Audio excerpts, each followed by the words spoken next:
Shalom, selamat pagi saudara-saudara yang dikasihi Tuhan Yesus Kristus. Salam sejahtera buat saudara semua dimanapun saudara berada. Damai sejahtera dan sukacita Roh Kudus kiranya senantiasa melimpah dalam hati dan kehidupan saudara semua. Pada pagi hari ini kita akan belajar tentang gereja. Apa itu gereja? Sangat menarik sekali dan sekaligus mengherankan bahwa kata gereja tidak terdapat di dalam Alkitab bahasa Indonesia. Bila kita mencoba mencari kata gereja dalam Alkitab, maka hasilnya nihil alias tidak ada. Mengapa saudara? Bukankah gereja itu identik dengan kekristenan dan tidak pernah terlepas dari kehidupan kita sehari-hari?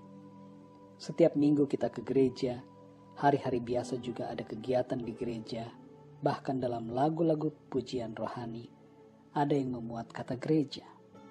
Lalu mengapa bisa kata itu tidak ada di dalam Alkitab? Kita tidak perlu bingung dan heran. Hal ini disebabkan karena kata gereja yang dipakai oleh kita di Indonesia berasal dari kata dalam bahasa lain.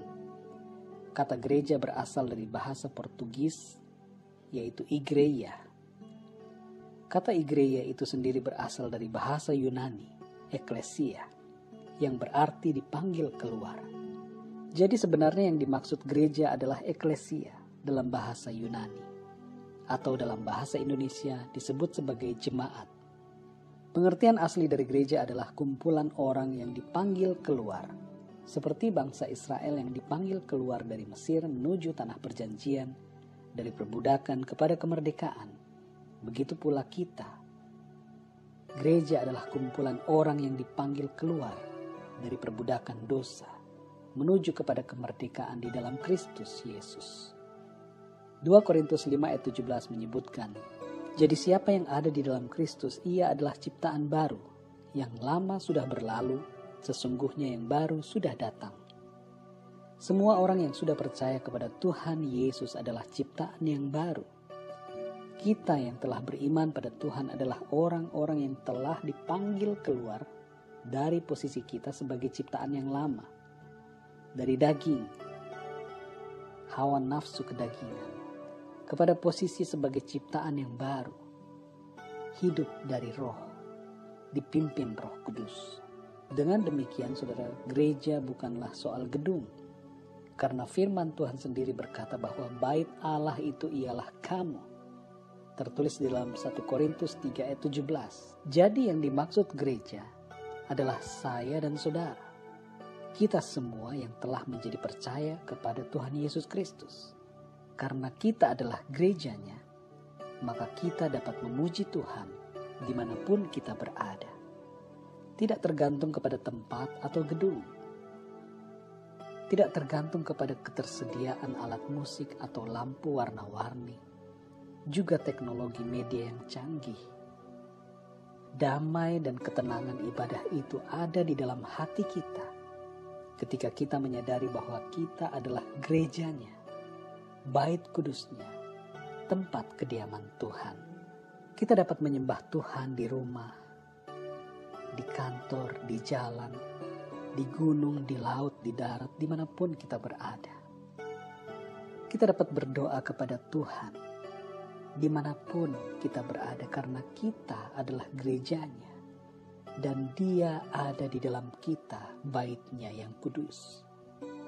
Dalam Yohanes pasal 4 ayat 21-24 tertulis, perkataan Tuhan Yesus, saatnya akan tiba bahwa kamu akan menyembah Bapa, bukan di gunung ini dan bukan juga di Yerusalem.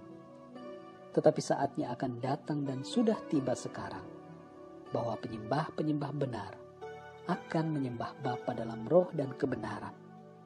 Sebab Bapa menghendaki penyembah-penyembah demikian.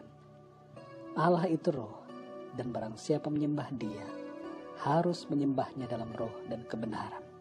Ketika kita menghadap tahta pengadilan Kristus, berjumpa dengan dia, Tuhan tidak akan bertanya tentang denominasi atau identitas gereja kita di dunia.